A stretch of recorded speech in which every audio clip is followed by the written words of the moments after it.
बांग्लादेश में लगातार बढ़ रही हिंसा और अल्पसंख्यकों पर हमलों के बीच भारत ने एक बड़ा और सख्त कदम उठाया है। बांग्लादेश के दूसरे सबसे बड़े शहर चटगांव में स्थित भारतीय वीजा आवेदन केंद्र की सभी सेवाएं अगले आदेश तक निलंबित कर दी गई हैं।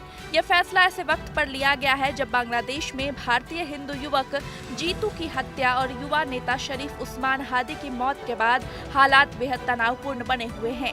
भारत ने साफ संकेत दिया है कि सुरक्षा और मानवाधिकार से कोई समझौता नहीं किया जाएगा। भारतीय हिंदू युवक जीतू की हत्या ने इस पूरे मामले को और गंभीर बना दिया है। आरोप है कि जीतू को भीड़ ने निशाना बनाया और उसकी बेरहमी से हत्या कर दी गई। इस घटना ने भारत में गहरी चिंता पैदा कर दी है। इससे पहले भी बांग्लादेश में अल्पसंख्यक हिंदुओं पर हमलों की खबरें सामने आती रही हैं। जीतू की हत्या को लेकर भारत की नजर बांग्लादेश की कानून व्यवस्था और अल्पसंख्यकों की सुरक्षा पर टिक गई है।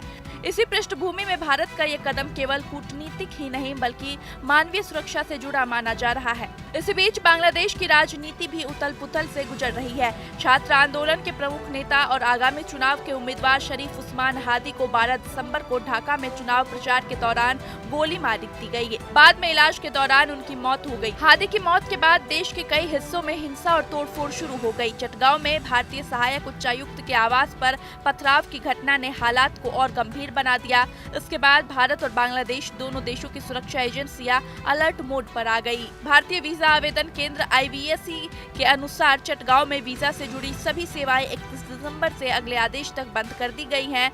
बयान में कहा गया है कि सुरक्षा हालात की समीक्षा के बाद ही सेवाएं बहाल करने का फैसला होगा। इस बीच बांग्लादेश के सिलहट में स्थित भारतीय सहायक उच्चायोग और वीजा केंद्र की सुरक्षा बढ़ा दी गई है।